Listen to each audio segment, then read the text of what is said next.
गए, प्रणाम प्रणिपात किया। भगवान बुद्ध ने कहा, आनंद, इतने दिनों तक तुम मेरे साथ रहे, मैंने कब कहा तुमको कि आत्मज्योति मैं तुमको जलाऊंगा? अप दीपो भव, तुमको अपना दीपक आप जलाना होगा। साधना करो।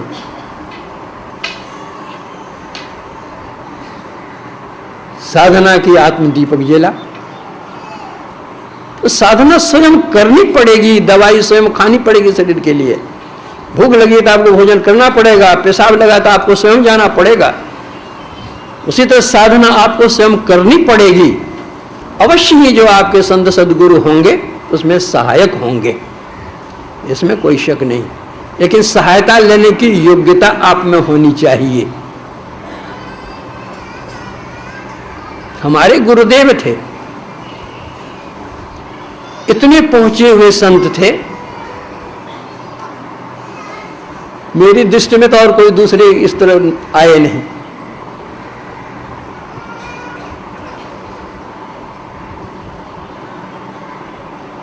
वे सबके तन के, मन के, जागृत की, स्वप्न की, सुषुप्ति की, सब अवस्था की हालत को वे जानते थे। कौन कैसे क्या है वे कह देते थे। एक बार तो गुरु महाराज मुझसे कह रहे थे कि लोगों के मन में ऐसी ऐसी बात उठती हैं, अगर उसको कह दो मुंह पर कि तुम्हारे मन में इस तरह की बात क्यों आई, तो फिर दूसरे दिन मुंह दिखाने के लिए नहीं आवेगा। जानता हूं सबके मन की बात को।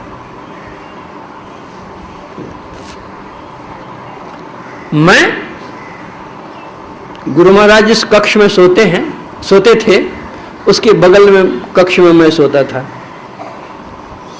गुरु महाराज की सेवा करके 10 बजे रात के बाद गया अपने कक्ष में सोने के लिए। अब जो मैं सोया हुआ हूं तो देखता हूं कि गुरु महाराज कह रहे हैं कि चलिए गंगा स्नान करने के लिए। गुरु महाराज साथ चला गया गंगा स्नान करने। जब जब जाता था तो उनकी लंगोटी में अपने साथ में लेता था, धोती और कंबल में लपेट करके असनी में किनारे में रख देता था, जाकर स्नान करता था। तो गुरु महाराज स्नान कर रहे थे, मैं भी बगल में खड़ा था। तो गुरु महाराज अपनी लंगोटी धो करके मुझे देते हैं रखने के लिए। तो मैं अपने हाथ में लंगोटी ले लेता हूँ गुरु महाराज की, और मैं देखता हूँ कि गुरु महाराज का हाथ तो कोमल है, बूढ़ा है, तो मैं अपने से खूब मल करके साफ कर दूँ। तो मैं अपने से खूब मलने लगा ऐसे करके। अब पानी में जो धोने लगा तो एक लंगोटी बह गई। 2 लंगोटी होती है ना, एक कमर में बांधने की और बांधने की, एक लंगोटी बह गई। अब जो मैं ऐसे हाथ बढ़ाता हूँ उसको पकड़ने के लिए दूसरे को, तो लंगोटी और भाग रही है धारा में। फिर तेजी से पकड़ कर मैं उसको पकड़ लेता हूँ, उसको पकड़ तो लेता हूँ। अब देखता हूँ कि गुरु महाराज ने डुबकी लगाया, भी गुरु महाराज ही नहीं है। अब तो मेरा कलेजा कांपने लग गया कि अब क्या हो गया, अब क्या होगा। अब मैं ही रह करके क्या करूंगा, गुरु महाराज ही ने तो मैं भी डूब जाता हूं। जैसे ये भावना आती है। अब समझिए गुरु महाराज अपने कमरे में थे, मैं अपने कमरे में हूं, मैं स्वप्न देख रहा हूं। इतने में गुरु महाराज मेरा नाम लेकर पुकारते हैं, संसेवी जी हुजूर यहाँ आइए। अब समझिए मैं उनके कमरे में पहुंच गया। पूछते हैं कि स्वप्न आवे रही है।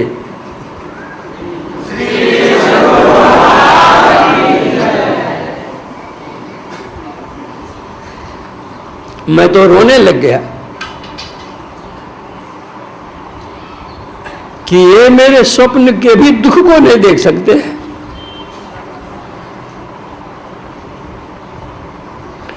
तो जो संत सद्गुरु होते हैं, जो उनके अनन्य भक्त होते हैं, उनको वे दुख कहाँ से दे सकते हैं? दुख तो देंगे ही नहीं। जो दुख आएगा उसको तो हटाएंगे, जो विघ्न बाधा आएगा उसको तो टालेंगे ही। कितना भी घना बादल हो, हवा आएगी उड़ा करके ले जाएगी। उसी तरह जो संत सद्गुरु के आश्रित रहते हैं, तो उनकी सहायता करते। सहयोग करना तो स्वयं पड़ेगा ही, लेकिन सहायता मिलेगी।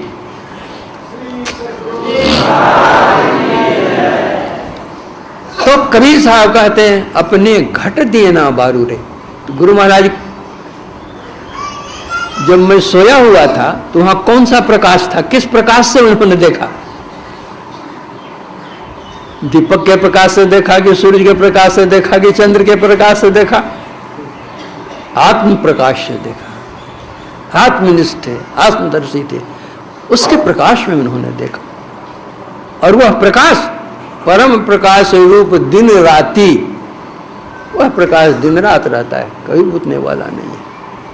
तो हमारे गुरु महाराज इसी प्रकाश को पाने के लिए बतला गए हैं कि ऐसी साधना करो, यह प्रकाश तुमको इस जीवन में काम देगा, भविष्य जीवन में भी काम देगा। जो स्वयं धनी होता है वही दूसरे को धनी बना सकता है। जिसके पास स्वयं धन नहीं हो दूसरे को धन क्या दे सकता है? जो स्वयं विद्वान होगा वही दूसरे को विद्वान बना सकता है। जो स्वयं विद्याहीन है दूसरे को विद्वान कहां से बना सकता है? उसी तरह जिन्होंने साधना की है, साधना करके जिन्होंने आत्मलाभ कर लिया है, वही दूसरे को भी आत्मलाभ करा सकते हैं, दूसरे नहीं करा सकते। एक उपनिषद की कथा है। एक ब्राह्मण देवता थे, वे त्रिकाल संध्या नहीं करते थे।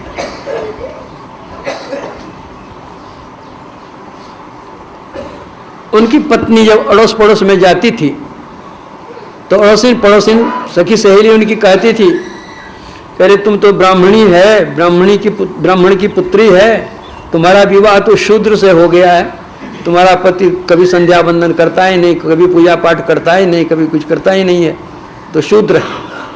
तो वह आकर अपने पति से कहती कि अड़ोसिन पड़ोसिन ऐसे बोल रही है, तो मुस्कुरा देते थे, कुछ जवाब नहीं देते थे। बार बार जाती थी अड़ोसिन पड़ोसिन, वही सुनने को मिलती थी, सुनते सुनते बेचारी उब गई। एक दिन आकर पति के सामने रोने लग गई और कहने लग गई कि मैं कहती हूँ तो आप तो ऐसे मुस्कुरा देते हैं और मेरी तो मृत्यु हो जाती है उन लोगों के सामने में, क्यों नहीं करते? आप भी नहाइए धोइए, तिलक चंदन कीजिए, संध्या बंदन कीजिए। तो ब्राह्मण देवता ने कहा कि देवी तुम नहीं जानती है मैं क्या करता हूं, और जो तुम्हारी सखी सहेली अड़ोसिन पड़ोसिन कहती है बेचारी वह भी नहीं जानती है मैं क्या करता हूं। अरे संध्या किसको कहते हैं? संध्या कहते हैं, संधि शब्द से संध्या शब्द बना है। संधि कहते हैं मिलन को, जोड़ को।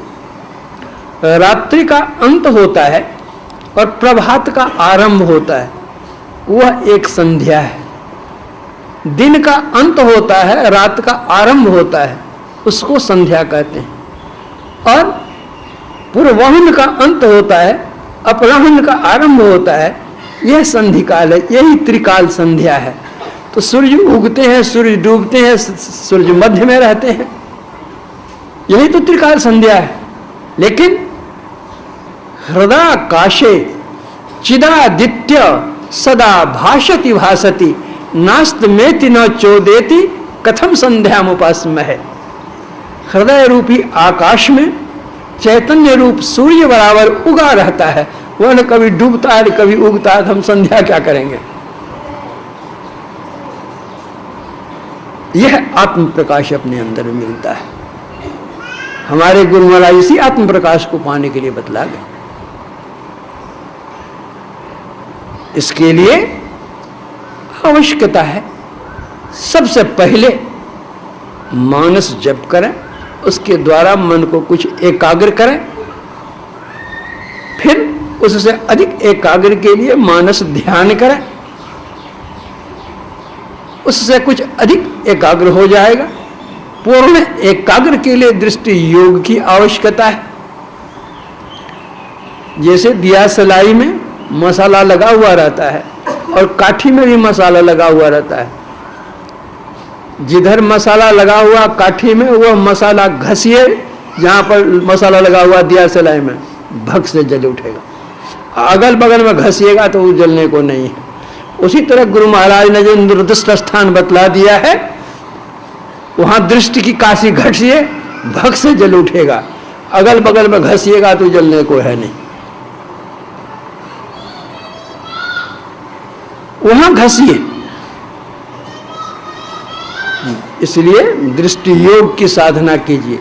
इसी दृष्टि योग की साधना के लिए बाइबल में भी लिखा है, यदि तुम्हारी आंख एक हो तो तुम्हारा सारा शरीर उजियाला होगा, और यदि तुम्हारी आंख बुरी है तो देखो तुम्हारे अंदर अंधकार का कितना बड़ा साम्राज्य है। तो आंख एक का क्या मतलब? हमारी दो आंख हैं, एक आंख को निकाल लें। दृष्टि की जो दोनों धाराएं हैं, उन दोनों धाराओं को मिलाइए, एक होगा। इसी क्रिया की चर्चा कुरान शरीफ में भी है। बाइबल के 6ठे अध्याय में जो बात लिखी हुई है, वही श्रीमद् भगवद गीता के भी 6ठे अध्याय में बात है, और वही बात कुरान शरीफ के हुद में है। इससे अंतः प्रकाश मिलता है। जहां अंतः प्रकाश मिलता है वहां अंतर्नाद की अनुभूति होती है। बाइबल में भी अंतर्नाद की चर्चा है, कुरान में भी अंतर्नाद की चर्चा है, और शास्त्र पुराण में तो भरपूर ही है ही है, उसको कहना ही क्या है। वह नाद परम परमात्मा की ओर से आया हुआ है, जो उस नाद को पकड़ता है।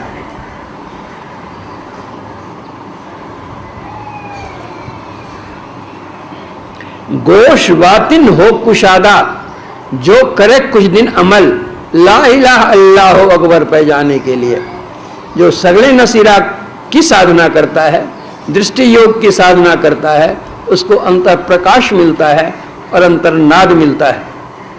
वह नाद ले जाता है ला इलाहा अल्लाहु अकबर पे जाने के लिए, परमात्मा के पास पहुंचा देता है।